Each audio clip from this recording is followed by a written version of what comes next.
with the development of artificial intelligence, LLMs, um, and for the usage of them, it's really important that it's really important that it really well, I should say it's important that it should be second nature. Let's start with that. To integrate ethical use, that should be something that we've been practicing for a while, especially as security practitioners, doing our best to ensure that any ethical designs, any designs are being utilized appropriately, right? So safeguarding those tools from a privacy and security perspective is really important. LLMs have a unique set of classifications which require us to break down the development aspects. And that's also to ensure algorithmic bias as designs are occurring, meaning as large language models, which is masses of data that's being ingested into a tool, algorithmic bias can also play, meaning you can pull bad data, put bad data in, you're going to get output bad data, right? So algorithmic bias needs to be managed appropriately during development. What is algorithmic bias? Some of you are not sure or have heard of that. It basically is an ingest of people who are inserting their thoughts, their ideologies, their perceptions into coding, right? That's basically what it is. It's not just large language models. It's any ingestion of that person's personal opinions or strong opinions or thoughts and or culture that is ingested in that code. So it's necessary for innovators and stewards of trust that we honor our unique and powerful responsibility that we all have. Every major global innovator had to regard the practice of ethical behavior, every single one of them, particularly at the beginning of the development. I'm using Elon Musk as one example, Google, Microsoft. If they did not, someone held them accountable. Someone, either being some global entity, government entity, had to hold them accountable. So even with their developments, there is ethical considerations, there's ethical developments that they must ensure and must practice as they're placing out their creative innovation tools and or products.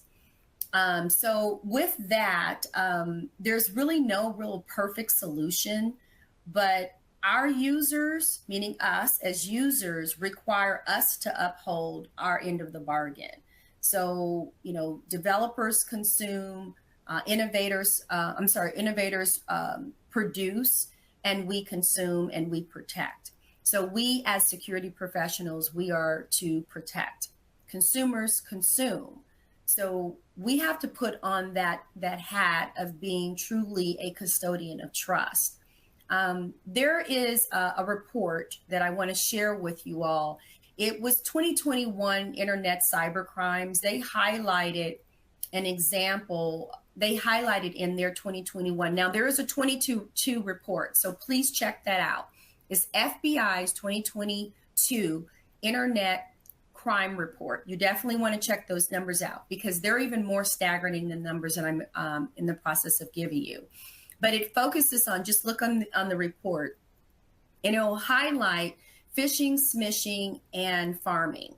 The Bureau at that time reported nearly 20,000 complaints, leading to an alarming 2.4 billion in losses. Just that year alone. So the 22 report, haven't had an opportunity to take a look at it. Please take a look at that report and you will be amazed, probably not for those who've been in security for quite some time. And this is going back to understanding us as security custodians, our fiduciary responsibility really to ensure that our organizations, that our users, that our families, that our friends are also protected as much as possible, right, from external threats. So that's on the rise. And with the and I'm going to keep going, that's also on the rise. So with the tools that I mentioned that our threat actors have access to on the market, that's even more concerning. The fraud GPT, the evil GPT, the worm GPT, those type of LLM tools that are being utilized now is even more concerning. So let's talk a little bit about trust and personal varied, trust varied, shaped by individual experience, beliefs, and values. I kind of covered a little bit about what I mean by trust, what I mean by considerations of, UT, user trust, right? So trust and personal varied, shaped by individual experiences, beliefs, and values. Leaders in this position, in my opinion, whether they're corporations, government, executive roles, have a significant responsibility to upholding trust, right? However, we're human and we're impressionable, and our trust thresholds are influenced by various factors like our experiences, our beliefs, personal values. The challenge that each person's trust level is the value of each person's trust level is different.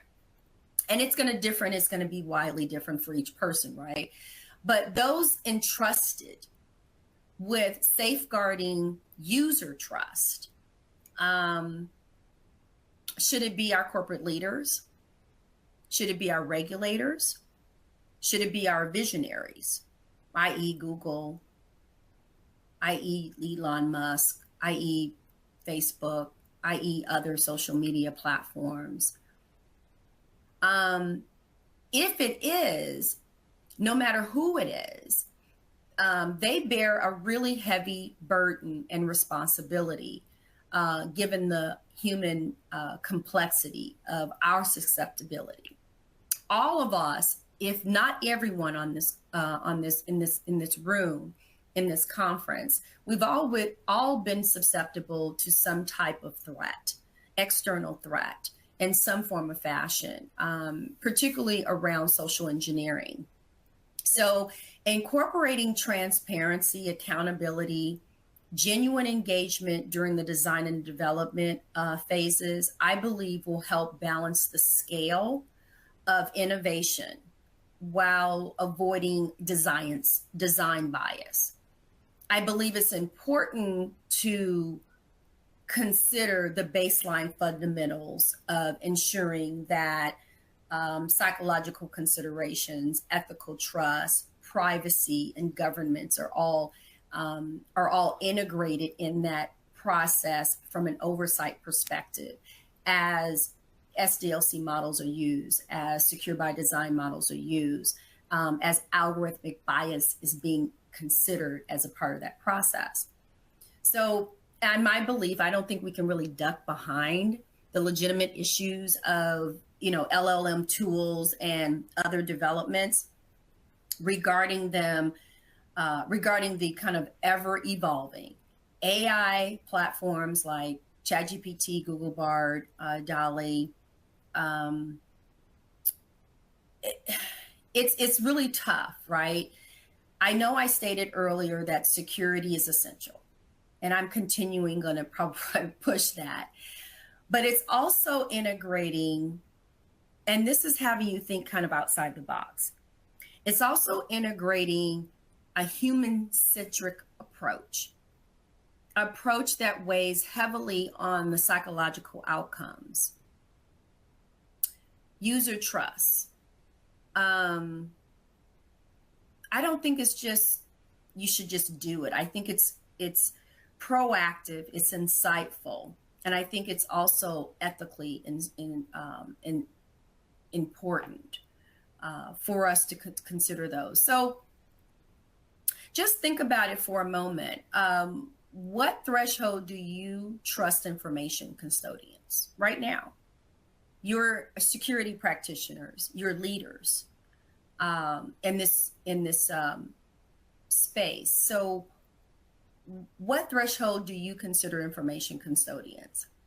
Do you trust them with your children, with your finances, your health care, your business? So those are things that we do have to start thinking about as users, as developers, as thought leaders.